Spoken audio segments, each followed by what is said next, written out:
They felt nothing. They look like they feel nothing. Like they're just they're just dead-eyed. Trying to give the show the benefit of the doubt, Tony. Because when I started like crying at him, I'm like, yeah, you don't feel a soul in And we are streaming right now, just so people are aware. I'm just making sure that everything's working proper. Excellent. I mean, that does make it more when Kabutsiji says, like, you already smell like a rotting corpse. And the guy's like, I do. And here's my wife hanging out right behind me, who I'm going to blow up. She's just been putting up with my rancid smell for however, God knows however long. She's accepted her fate. The daughters can't consent, but... They don't really look like people behind those eyes, so it's okay. Well, actually, that would be cool if, like, in one of the movies, they actually, like, the family of this dude comes back, because, like, no, we didn't want to be blown up, so we came back as demons. Like, haha, be a good fuck you to that guy. And speaking of fuck you to that guy, welcome everyone to Animesplaining. We are caught up on Demon Slayer. Finally. Joey, you have done this to us. You had an out with season 1, and we've just kept... I tried to give it back to you by delaying it so long. We've had the law of diminishing returns ever since. That's a good way to put it. Yeah, I kind of... Those movies have a lot to make up for now. That was good. This has to be the worst season, right? Oh, by far. Easily. By far. This is the Jujutsu Kaisen 0 of anime. And Jujutsu Kaisen 0 was Jujutsu Kaisen 0 and an anime. How can the worst season have the best ending? That's what's in... Actually... Because this has all been prologue to get your ass in seats. That's it. They did the job. And they saved all their effort and money on the ending and the movie. So the ending was almost like, here's what you'll get if you subscribe to the rest of this movie. But the movie's not coming for like another year. So, yeah, enjoy your free trial of this movie, I guess. That's coming out. This is all we get. Yeah, this is the Spotify free version. Just every single time, it's playing an ad every 3 minutes. Like, just every 3 minutes. What's this a share up to? No, Sony wants your movie tickets. We want 3 movie tickets. There's a good way to add every 3 minutes. Did you see my abs? Did you see my washboard abs? By the way, we're all training. Look at our abs. I will say this. I am glad that an anime has decided that apparently we should be equal opportunity with ogling 16-year-olds, that we just get the guys now. It's like, okay, so Tanjiro instead of just Nezuko. We've had 3 decades of anime ogling 16-year-old girls, so maybe it's about time to eat our vegetables with this one. Which is bullshit, by the way. After just visiting New York Anime Con, no, there's no shortage of ogling anime dudes. There's no shortage of that shit. There's no shortage of pillows. There's no shortage of hentai. All kinds of anime dudes out there being ogled. This show didn't need more. So that's bullshit right there. I'm calling you out on that one. This did kind of do the passing the torch anyway when it comes to that. Because, like, maybe they were looking for points for that. And that's why they had Tengen's wives. Big, busty Tengen's wives, all 3, like, just hanging out with chests out, just like, Tanjiro, wow, you've been training. And they're all just rubbing him like, cool. Yeah, this is what You're I want. the cool guy now. The show needs to make sure that it's that the cishet audience is still awake, I guess. They're turning it off. Get them back. They have 4 more episodes of this. We got an episode about, pink hair lady. So, but that's the thing. We got an episode, so you can't even... Actually, I'll summarize the plot here. So, The the plot is Okay. Nezuko can now survive in the sun. She is hiding. Tanjiro and the Hashira need to train so they can potentially defeat Muzan. Muzan shows up. The end. Yeah. It's There's a big yada yada yada. Like 6 episodes worth of yada yada yada. I would summarize it. Hey, we had nothing to do. We have to say in the show we have nothing to do, like by saying, "Oh, there's no demon activity now, so what should we do? Let's go train." So we need an excuse to meet all the Hashira and get to know them a little more in depth.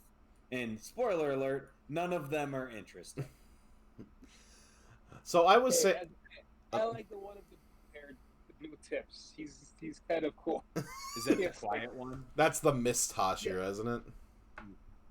I think so. Like the one that had that training room with all the dudes like tied to the friggin' bars.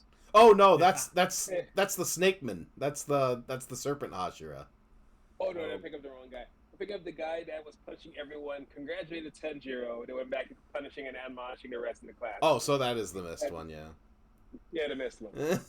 After a while, their personalities kind of like they're all the mean one, Yeah. so it's they blend together. Yeah, They're all mean and blue. The Mist Hashira is like your cardio's not good enough and just like keeps. They're all just different levels of mean. My favorite is the wind one. So of course there's a mist one and a wind one. Like I don't barely a difference. Okay, one's angrier than the other. One doesn't blink. I like the one that doesn't blink the most, truthfully. Is the wind one the one that is super pissed? Yeah. The one Yeah, that it's covered in scars. they discover you like this type of food. It's like, why you discover me you like food, you're a piece of shit. Like red beans or something. Like kidney beans. I need to put the fuck out. It's my favorite character. He was just angry for no reason. I get the joke, but I couldn't stand that. I did get a pretty good laugh of him like actually like fighting Tanjiro. Like Tanjiro just comes up and like decks him. So it's like, okay, I understand. Like you stabbed his sister like 4 seasons ago. Like Oh, that's right. That was him. yeah.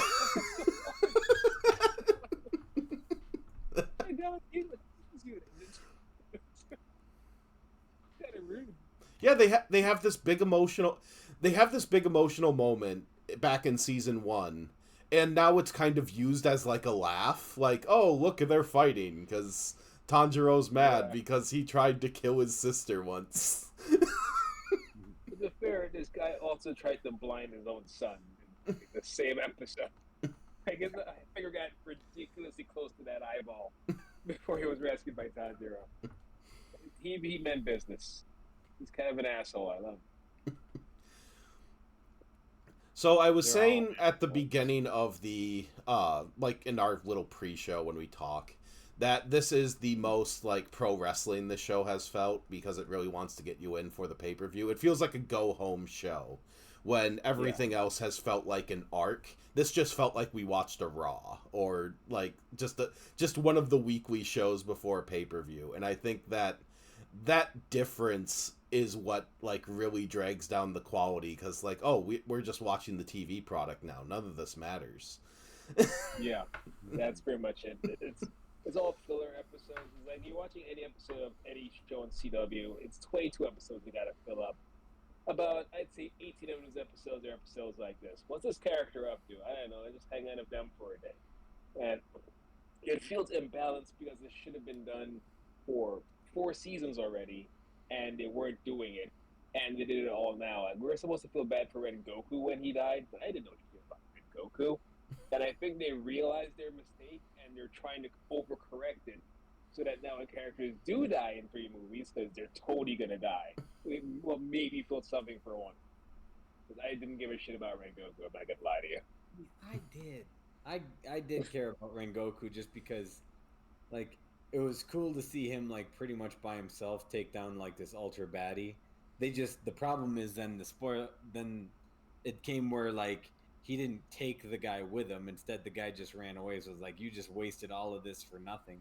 But because, like Tony was saying earlier in the season, because you can't kill anybody else off, like now later on in later seasons, because no one else dies, it makes him look that much weaker going back to Mugen Train.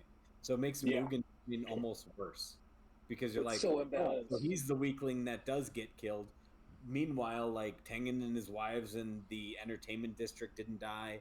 None of them here so far have had anything to happen to him. Even the guy that has to face off with Kubutsuji kills himself in an effort to try to take Kabutsuji with him. Muzan never kills him at all, so it just Yeah, yeah. they've badly booked the villains in this because they did a really Yes. good job, like touting like, oh, here's the 12 Kizuki, and then after Spider Kid dies, they kill off half of them just in and an aside in the bad guy meeting, and then every single time they end up in a situation where it's like, oh, we can set stakes here, we can make the bad guys feel like they have some sort of advantage, they lose it. Like they just get killed, and they don't there's not any equal footing because of it. The show could have easily regained its footing if, when we have that moment at the in the first episode where this is a good show for a brief 10 minutes, if they show you like, oh, here's the Wind Hashira and the Serpent Hashira, these are the two other best fighters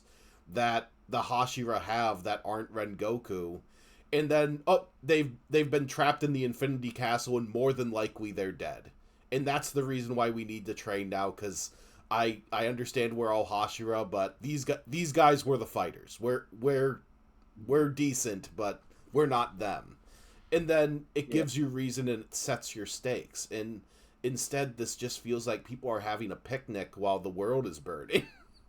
Well, not yeah. just The that, beach like episode. We got a season-long beach episode for no reason, right before things go to crap.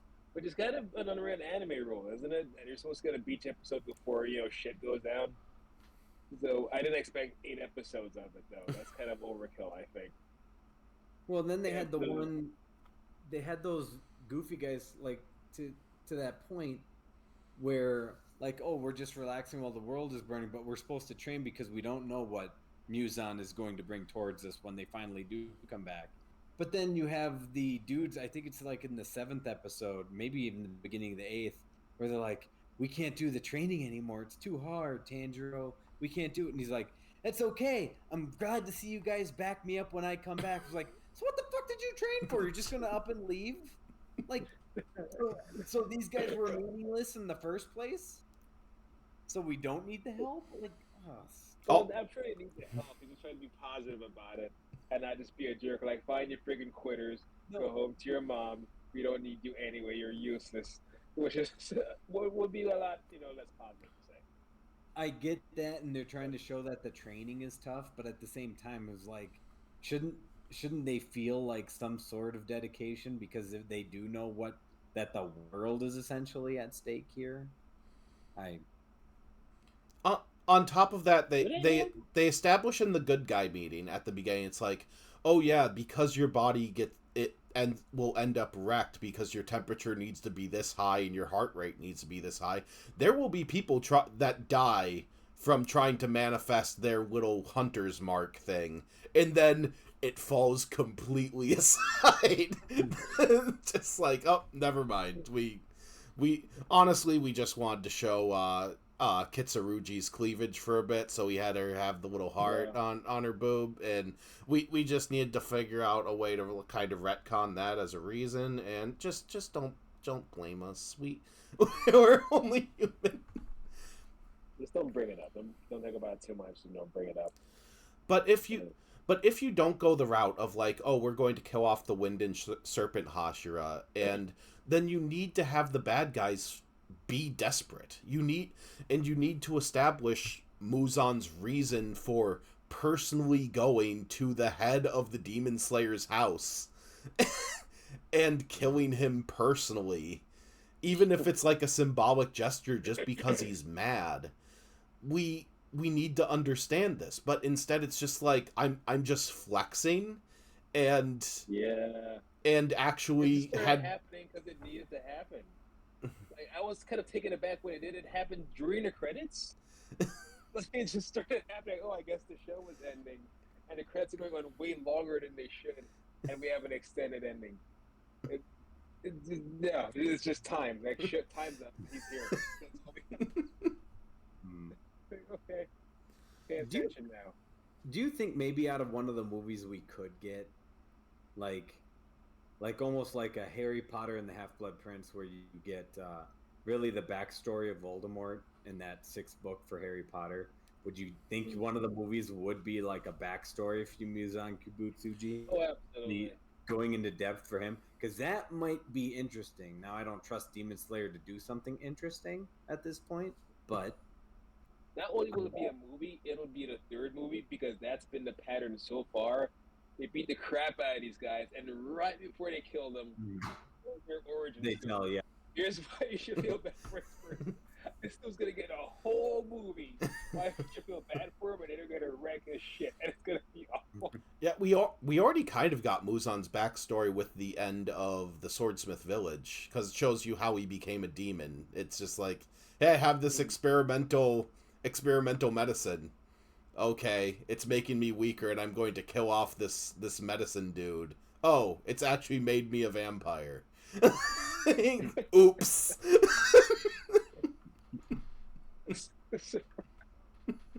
Real dialogue, like quote for quote, word for word, exactly what I said. Oh, never mind, I'm a vampire. Don't worry about it. So, is 3 movies too many movies? Like, I'm willing to give it the benefit of the doubt and say every single one of them is going to be 90 minutes. This season was 4 hours on its own, because if you figure 30 minutes for 8 episodes, here's 4 hours. So it's only 3 movies would just be 30 minutes more than that, but a movie's not episodic. It needs to have a beginning, middle, and end. Yes. So how do you do that? I mean, how does Demon Slayer do that? Question. Movies end in cliffhangers and begin TV shows, and isn't that kind of the plan here? Like each movie will just be a cliffhanger that leads into another movie until they have to end it at the 3rd one. If we move on from the will the story be good to the will these movies make all the money, then yes, it will be successful, and that these movies will make all the money. Like it'll do well in Japan, it'll do well with anime fans, especially because the show already has a following, and it doesn't take that much to distribute it or even produce it, because it's an animated show. Yeah, it's an anime movie. And now they got a computer budget. So, because I mean, to its credit, this season does look really cool. Yeah. All the seasons look amazing as is, but this has been top notch. This is a top notch good season about nothing. Yeah.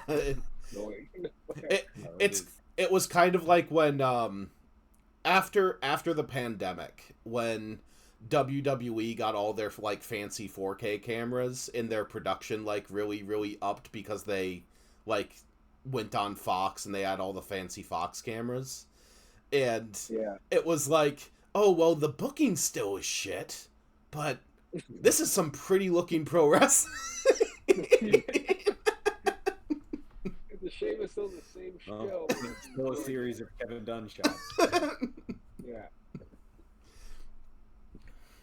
But it's just spending the money correctly. I still think like your sweet spot is 2 movies, because I understand that they have like they have enough baddies that they can probably just have some extended fight scenes, and that's going to take you to 3 movies on its own.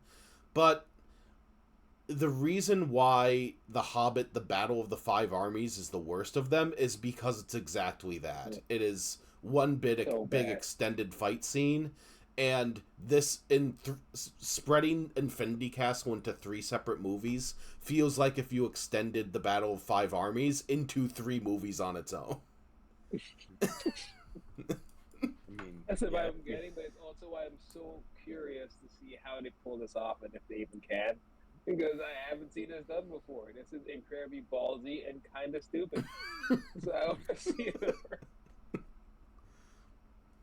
Just straight up fighting for 3 movies. It sounds like it's a plan, but I don't know. Maybe they'll squeeze in character development. Yeah, what's even going to be their release schedule? Are they going to go like week by week, month by month? Are they going to be like the Neon Genesis Evangelion movies where they release one and then wait like 4 years and then release another one? You do. Just I would like to think capitalize on it'd be nostalgia murdering. every 4 years. I was gonna say just year by year, Mm. ideally, but who knows? Every 5 years. Remember Demon Slayer? Well, it's back. We have a second movie. See, Because this will be released to theaters, right? This isn't just yes, gonna go to yeah. Netflix. Mugen Train is the number 2 selling anime movie in existence, and was the number 1 movie in the U.S. Like one of the only anime movies to do so. What is So number one? Kids. number Just one, a better anime. number 1 is Your Name. So that was the the movie that was 2 before Suzume. It's basically the it's basically like that that one made for TV movie about the comet. Oh, It's that as an anime. Combined like with Disaster in Time. Fire in the yes, Sky? and combined with a little bit of Freaky Friday, because the plot of Your Name is that dude wakes up and he's in this girl's body, and girl wakes up and she's in the guy's body. The plot twist is that the girl is actually like a few years in the past, and her entire town was wiped out by a meteor. So, like, your middle and end plot is how do we evacuate this town because this meteor is going to fall on it. Sounds like a Freaky Friday meets Quantum Leap. That's kind of cool.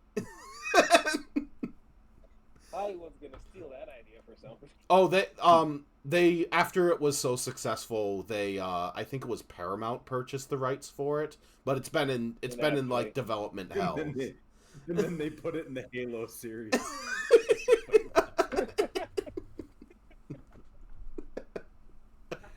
You know what would be even cooler if Master Chief did this? I wish his character was Master Chief. We can do that.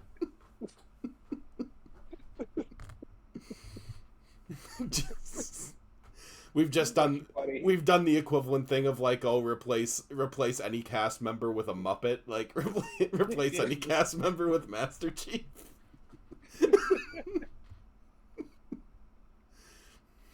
Back to the Future, Master Chief. Working for a Dream, Master Chief. That's the Wolves, Master Chief. Now I want to see Demon Slayer, where like all of like the Hashira are still their like normal like anime selves, and Tanjiro's his normal anime self, but like the rest of the cast is all Muppets. So Zenitsu's a Muppet. Like You just see random puppets torn apart. Inosuke's a Muppet. I don't want to see fluff flying in the air. Inosuke would be a great. Just realistic Muppet with anime. just like Who Framed Roger Rabbit, except Muppet and anime. I'm coming up with an idea that no one wants. But it did bring something that crossed my mind when I was watching this. The proportions are so weird. All the characters would make decent Muppets because they all kind of resemble children. They all kind of have these huge heads and tiny bodies and like stumpy arms and legs. It's hard to tell the children and adults apart at the time on the show unless you like see them standing next to each other and you see the height discrepancy. But the adults, they look like kids. That's the weird thing. They're all like children, because even the Stone Hashira, who's like, oh, I'm made to look like I'm the oldest one here, and I am the Undertaker. I am the ring general here. It's like he's like 24. What? The dude that references everything is like a cruel like a child. Yeah. That dude is supposed to be 24. He's like in his 20s. Yeah. Oh my god. Sad Hashira. Just a sad blind Hashira. Is he blind? I think he's blind. I don't think he's blind. I think he just has wide eyes. Oh yeah, that dude, because he is blind, because he talks about how he tries to save the little girl. Oh, I think because she stood behind because she didn't realize he is blind. because the rest of them freak out because it's like, And get children killed. are wanton, cruel creatures. Urgh. But I want to spend my life protecting them. Nice. But I despise every single one of them. Still does a perfect Daredevil throw with that mace and just obliterates Musa.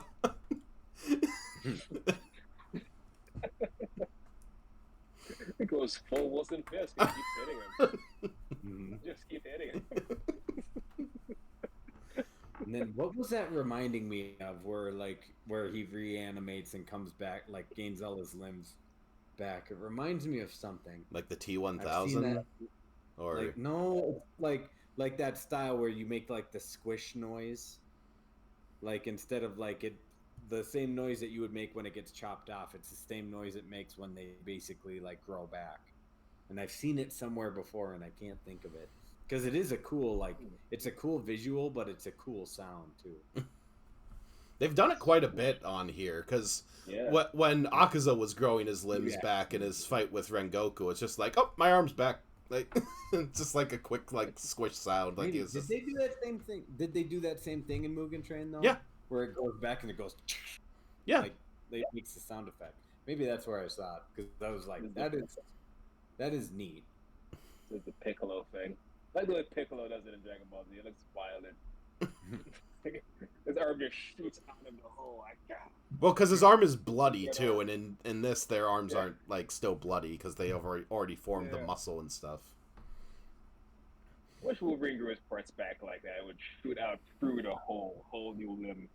And I mean, on the opposite end, we can always talk about, like, since we're doing Ghost in the Shell standalone complex next, the original Ghost in the Shell movie, when she's like trying to pull apart the tank and just rips apart her own body. That's so gross. That's still in my brain forever and ever and ever. Yay! I got her Can't wait. skin's ripping off. It's cool. I watched the first 2 episodes of Ghost in the Shell standalone complex, and I forgot that the so almost every single episode of Ghost in the Shell standalone complex, because you need to say the full name, otherwise you confuse it with the movie. Is every single episode is vaguely cop show like, so it's very episodic, it's very contained. And the second episode has them like trying to stop this this experimental tank thing, but there's like, in general for season 1, Motoko Kusanagi, your main character, it has an inability to wear pants, but in the second episode she is wearing pants, but the show feels the need to go like, okay guys, I understand she's wearing pants, so here's this like 3-second shot where her ass just fills the screen. Like, I'm sorry we did this to you to prolong the story, or to move the story forward. So it's basically like watching RoboCop with the pacing of Supernatural. Sort of. It's not as cynical as RoboCop, because Ghost in the Shell kind of exists in a world where it's like, what if fascism, but also everyone was competent and smart, and therefore it's kind of a utopia?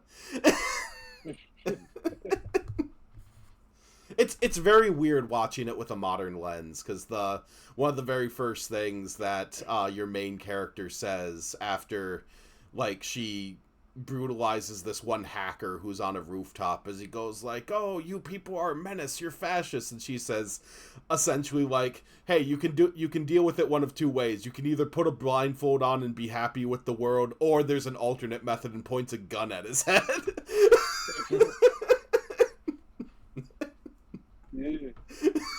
It's the dose of reality we need come election time. Yay. That's one long-winded way to say back to blue. Just say it. So I don't know. It'll be fun to have with two other sets of eyes, because the Ghost in the Shell kind of exists in this spectrum of competency porn, kind of like Star Trek is, where it's, oh, what if everyone like cared for the greater good and everyone cared about process and all this other stuff, and it's like an anti-cyberpunk. It is not concerned with like breaking down like power structures, except like power structures that are on equal footing. So you're saying if it's like the Cyberpunk game, but you get Nomad, Corpo, Street Kid, and just Cop. Just Cop is the fourth option, and that's the show. Yeah, you have chosen Cop, and you are now. Is it like, hey, look at the good that can come out of this as long as you realize people suck? Sort of. So in this, we're kind of going into the episode here, but the interesting it's kind of an interesting thing about it where one of the main like overarching storyline has to do with like active political corruption and just how bad the system is going down. So it still acknowledges that there's like government corruption, but it looks at like, oh, the solution here is to have Section 9, this group of police that don't need to answer for anything because these police are the good guys and they're always going to do things right. Just trust us, bro. Just trust us. You got your best interest at heart, bro. Thank you so much, bro. But That's how you get a government. But speaking of always doing things right, let's talk about the only time that the plot actually moves forward other than the first episode. Let's talk about that last episode, where all the money is. And so, Marwin, I haven't asked you this. I talked to Joey about it before the show. What's your opinion of the head guy, like them literally giving him all these powers, like at the end of the day? They've said like, oh, well, he's incredibly charismatic, so you want to listen to what he has to say, and that's how he like disarms Muzan and gets him like just standing still for so long. They say that he's basically has precognition and can tell the future, and that's how he planned all of this. And meanwhile, he's also a brilliant strategist. It just seems silly, other than just saying like he's super smart and he planned all this.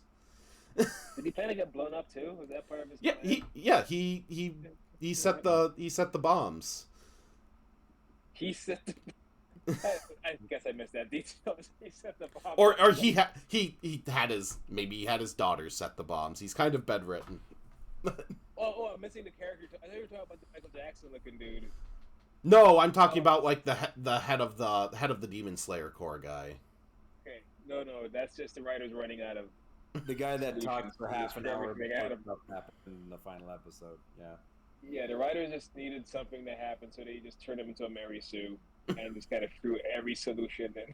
That's how I was like, but I thought about this person. That's how I got you here. It was like, look, this assignment is due in 2 hours, and I got to get it done. And that's what the show feels like. Like, look, you just did it, okay? We just got there. All right, that. All right, the episode's over. And that's what it felt like watching it. Like, because it doesn't help that normally the seasons are, 12 episodes? And this one comes up short at 8. It felt like they were just trying to just knock it out of the way. Let's just get this out for our system real quick. Yeah, it's like they truly understand that nothing happens here, and because there's so many dropped plot lines in this. Like, not only do they drop that like Demon Slayer Mark plot line, because they're just training for the sake of training by the end of it. They drop the whole like Miss Tamayo Demon Cure plot line and try to give it a little aside like, oh, I've turned the cure into a paralyzing agent, apparently. Is that a cure? It's not nearly as interesting as a cure. And Miss Tamayo is going to be super dead, just so people know. Her got a thumb stuck right in her forehead. Same thing when we met Muzan. And they just kind of like, it's like, oh, all the demon slayers are back, and I do not want to be the person to focus on like, oh, this is such a plot hole, but it makes zero sense to me. If you have this one demon with the like sitar thing, or I forget what that instrument's actually called, that can just pull you into the pocket dimension and pose literally the entire Demon Slayer Corps, no matter where they are, into the pocket dimension. Why not just do that? All the time. Not even all the time. You can even say like, oh, this is a big gambit that they're doing because maybe like Muzan doesn't realize that we've limited the things and we're facing all their best fighters, so we need to just wear them down. But they give us zero motivation for it, and then it's just like this big sting. It's like, aha, you fell for my plan to get immobilized, obliterated. Right. It's why I kind of don't buy it as a plan. And if you have something that's powerful, sure, you use it to just grab food all the time, right? Like your demons wouldn't be in the wild hunting people. You would just kind of go puff a person and it would land in your living room. Like, oh, look, lunch is served. Like, that's it. That's all you have to do. Like, meat's back on the menu, boys. Like, a person fell out of the sky. So why not just do that?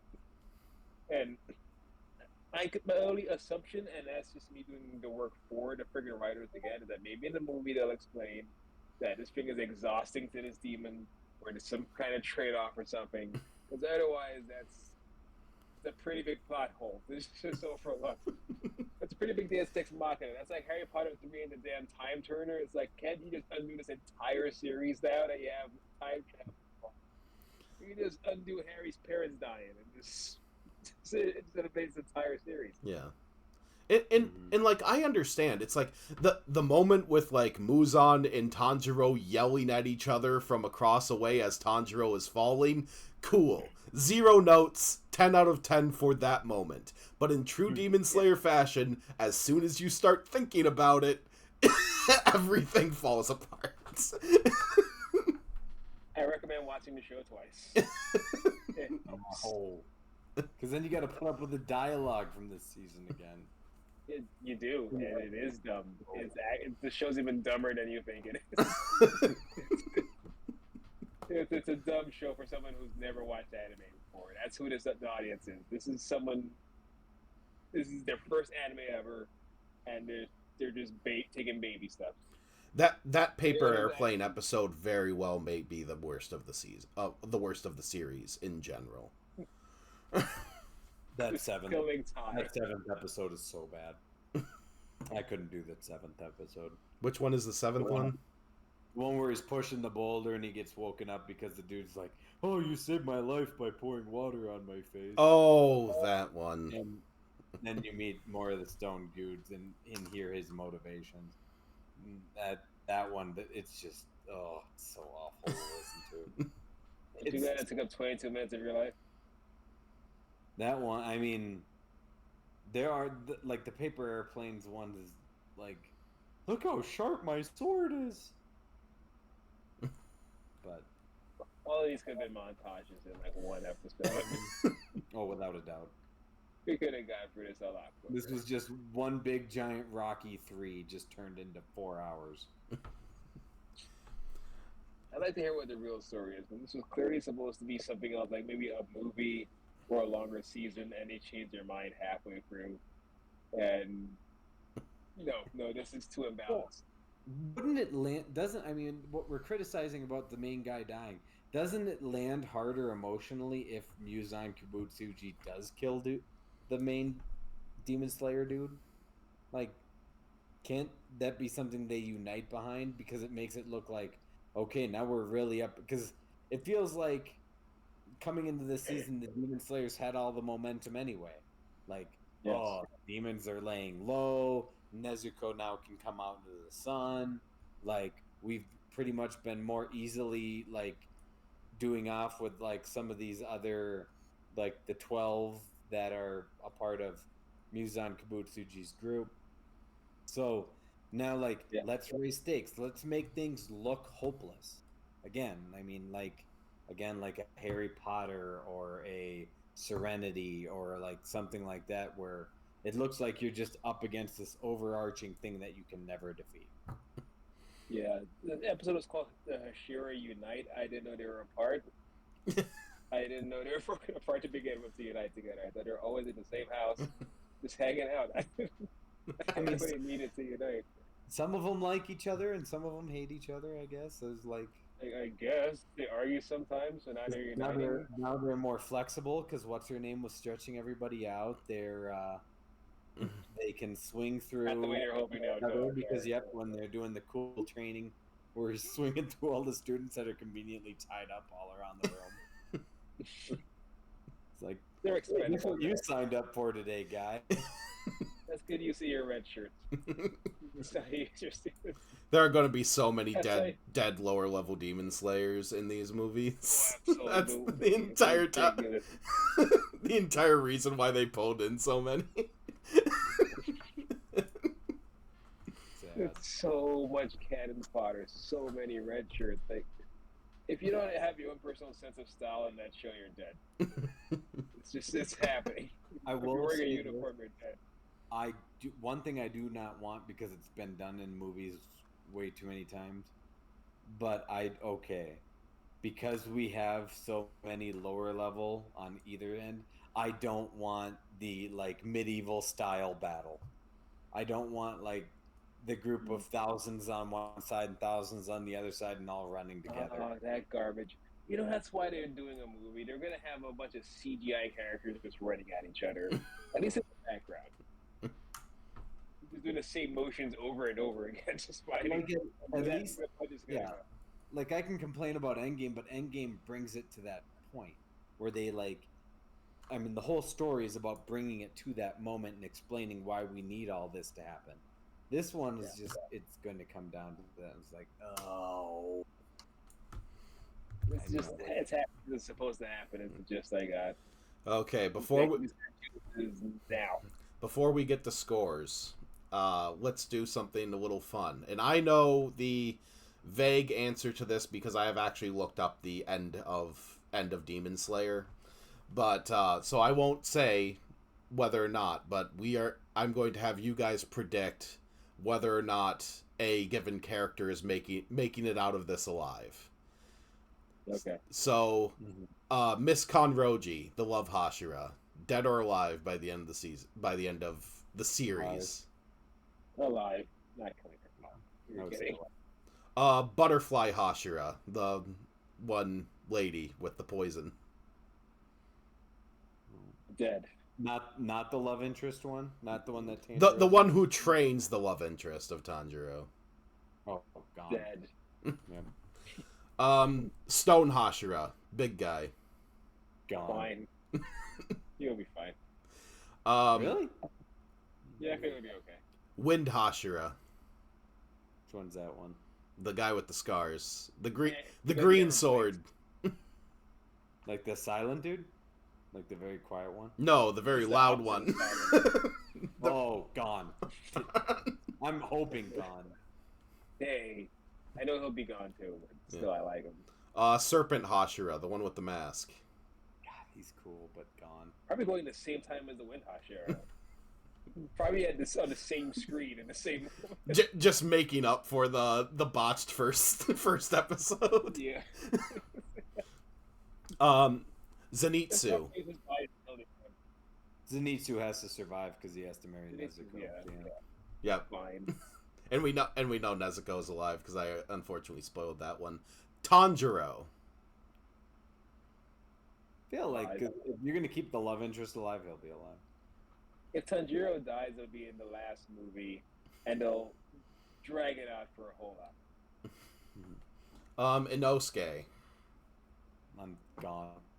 He will. I think his arc. I think he'll be fine, but that'd be one hell of a person to kill off, though. That would be a move.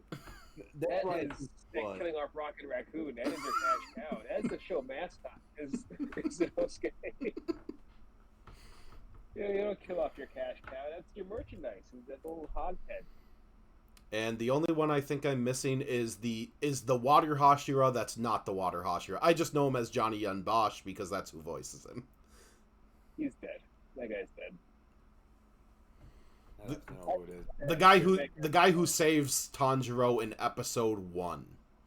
I mean, realistically, there shouldn't be many Hashira that survive anyway because if they defeat Muzan Kibutsuji, there are no more demons. Thus, there's no more need for a demon slayer.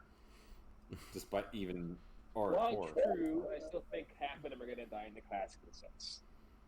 and not just a career is over since. There's getting fired. There's getting Oh no, I'm not. Yeah,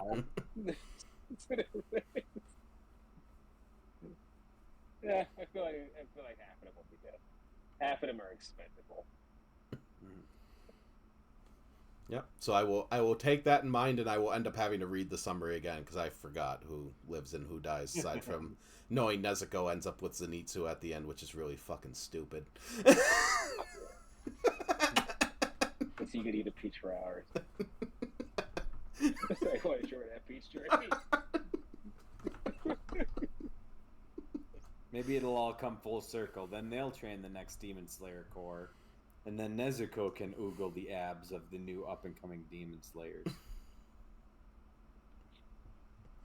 You know she's upset for his abs. You saw him Actually, to his credit, he does have abs. That's right.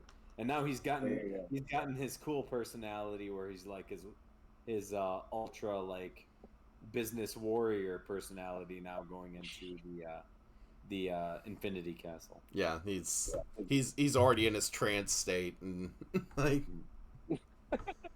he's pre-gaming his trance state. That's my secret. I'm always sleepy. He's gonna arrive sleepy. What's happening, man? So Samurai is copyrighted by Barlin.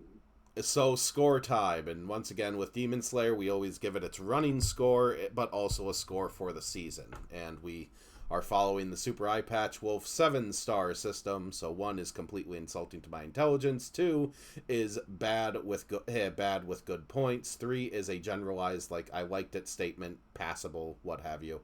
4 is I liked it, but there are I liked it, but or. It's like it was good, but with flaws. 5 is good for the genre. 6 is exemplary for the genre. And 7 is so good it has redefined what good is. I think we might all end up in the same range for the season itself. I cannot give this over a 2. This does get the Jujutsu Kaisen 0 score, where it doesn't feel insulting. The good stuff is the good stuff, and I gotta give it credit for that, but this gets a 2. It's completely, like, passable. Like, you can watch the first 10 minutes of the first episode and the last episode of this season, and you miss nothing. It's filler. Yeah. What's the 3, you say? 3 is general, like, I liked it. It was passable, like... It's kind of just the true general, like, I didn't feel cheated. It's 2. It's gotta be a 2. I agree. I did feel cheated. Except I do have to give that last 5 to 10 minutes a separate score. That last 5 to 10 minutes because of how excited I got and how much it did make me want to watch more.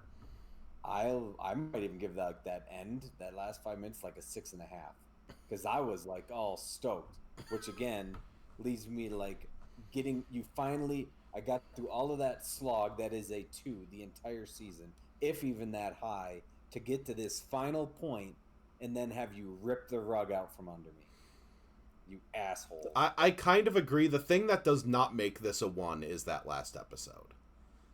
Yeah, that is the 2. The last episode is the 2, otherwise it would be a 0. And it's not even the last episode. It's the last quarter of the last episode. And honestly, the opening as well. I enjoyed the fights in the opening, and it showed that you guys can do this. You're just saving it for the last episode. Oh yeah, the way they animate the Wind Hashira especially fighting, where he's like grabbing demons and like stabbing them, and it's like super visceral. It's like this is fun. Like when did this decide to be fun? And I saw that on the big screen because I decided to go and see the Swordsmith Village arc movie. And then they went ahead. Yeah, because they just show you the start of the next season, and they show you the last episode. In that case, it was the last episode. With the Entertainment District arc movie, they show you like the last 3 episodes of that season, and then they show you the first episode of the new season. I hope that's not how they structure these new movies, because that's not how you structure a movie. No, And the someone's gonna have to tell them that. no, the first movie's going to be the first movie. If they make the first movie a clip show and they spread these a year apart, that's going to be not the move. That's a bad move, and that will. I think they're legitimately going to try to make this like we are at the fireworks factory. This is the fireworks factory. There, yeah. I think it's going to be, if I can see where Marlon's like, it would be a clip show, but not a clip show. It'd be like where we bring back people to like reference where we've gone before, but in order to prolong the story that we're telling. I So don't. again, I do think Rengoku's coming back. I do think like Boulder Kids are coming back. I Like do I can not see think we'll get the. I don't think we'll get a clip show any more than Mugen Train gave us a clip show. Okay. Mhm. I guess Mugen Train is a fair comparison, but even Mugen Train, that was better off watching it as a season than it was watching it as a movie. Disagree. And I can't help but feel like these movies will feel like episodes kind of tied together again, like the same way Mugen Train did. And I haven't seen them pull off what I want to pull off yet. That the Pokemon movie, the difference between the Pokemon movie and the show was huge, or the difference between the Digimon movie and the show was huge. And I'm expecting like the Demon Slayer movie they're hyping up here, and it's probably gonna just look like the show again, but just longer, and that's kind of what I'm hearing. Well, the thing is, if it looks like the show again, the show is high budget at this point. Like they are spending Sony's money well. They're not embezzling. This isn't and so spoiler after Ghost in the Shell standalone complex, we'll probably do like a movie to make it easy, but then we're just going to go into a multi-part like Neon Genesis Evangelion slog.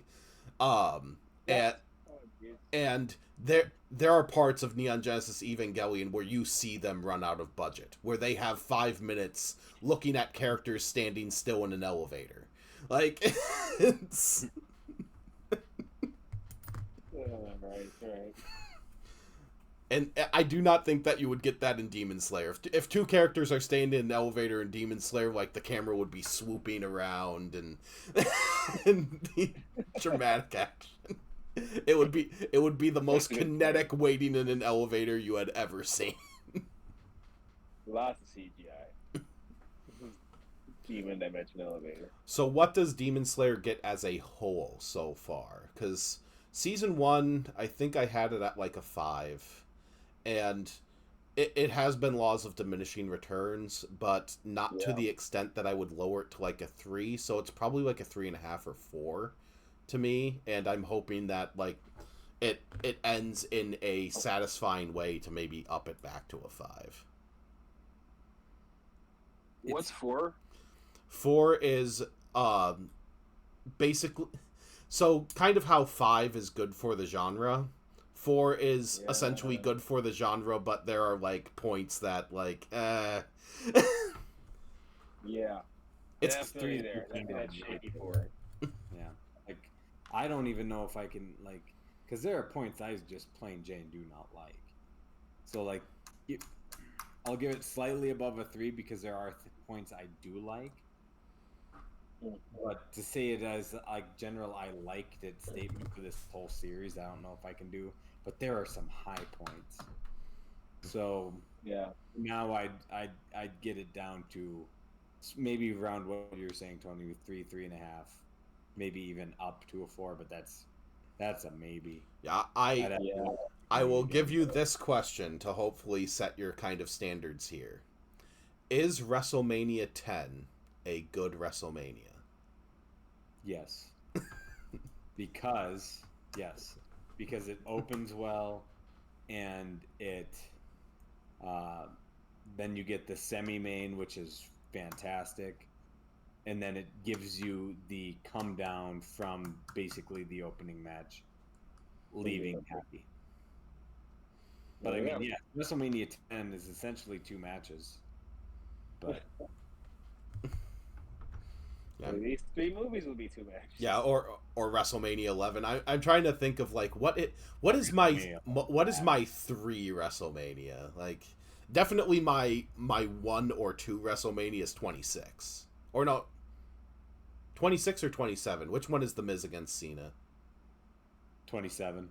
Yeah, 27 is a 2. It has one good match. What is 9? WrestleMania 9 is bad. WrestleMania 9 I would probably give another 2 if not a 1. Because that has a very bad decision in it.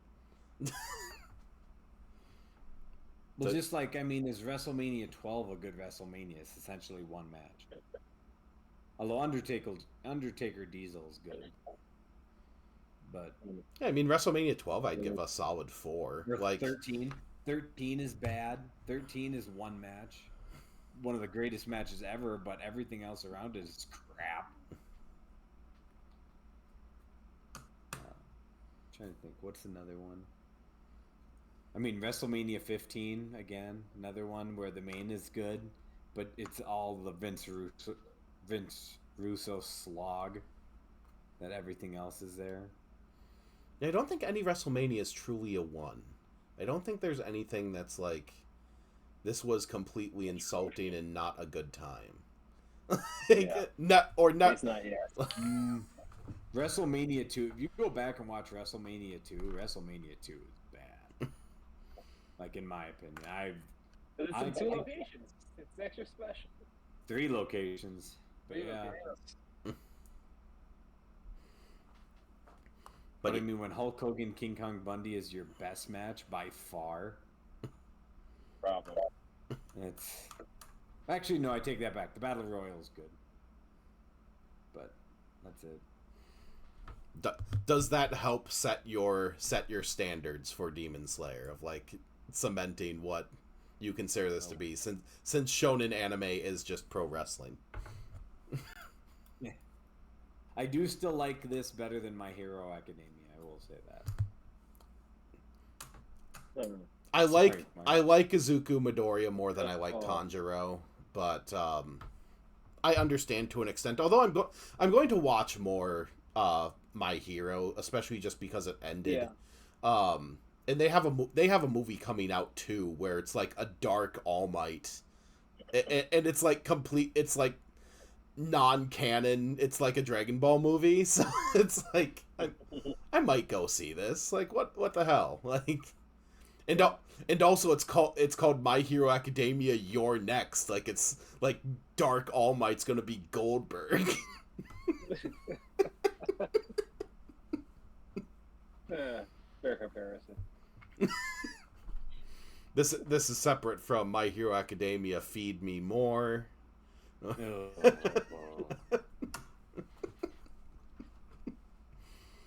You. But yeah, so go ahead, Joey. Now to come think of it, there's a 2 WrestleMania 33. 33 is a bad, outside of the triple threat Lynch, Banks, and Charlotte match. All of 33 is essentially bad. Like, I can't think of anything good. Even Jericho Styles is disappointing. I can barely recall that WrestleMania. For most of the part, WrestleManias kind of just live in a realm of between 3s and 5s for me. Like, I don't think there's 7 WrestleMania. 31. 31 is really good. Yeah, it's bound to be some misses. Which one? What did you say, Marlon? It is bound to be some misses. You got a 7 for WrestleMania. Any wrestling pay-per-view, really. But 31 is really good. What was the one? There was one a couple years ago that was really, really good. But so anyway, we have so coming up next. So Joey, you have a little bit of a slog. I will say that. Ghost in the Shell standalone complex is 26 episodes. We are splitting it into 3 months, so it's basically 9 episodes each time. And I looked at the episode list. I think 9 episodes is kind of the way it should be watched, because the ninth episode, which is chat, is kind of a sort of a summary episode of where we are currently, and it's kind of just characters philosophizing about what's happened in the plot so far. Not like in a clip show way, like just in a like, oh, what defines cool in this modern age type thing. So it's, I think you, The opposite of Demon Slayer. yeah, you might be interested in this one because, like I said, generally sci-fi seems to have hit more with you, but we're in this for a bit. We're in this for a bit of time here. Bring it. And you were okay with Ghost in the Shell, even though the plot is like incomprehensible in that movie.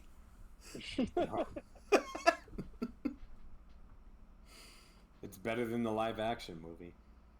Well, that's true. So anyway, and just shameless self-promotion, on Sunday I will be on Arcade Pit. I made it on, so I'll be playing some retro games and seeing if I can beat whatever team is put in front of me here. Right. So hooray, and maybe I'll get people to this channel. But You'll have more EA Sports college football hijacking your YouTube. a little bit, mainly that dude who does the things. The like, I played as a bunch of. I made a team that was made up entirely of Andrew WKs from Madden 2001 or something. Like, Awesome.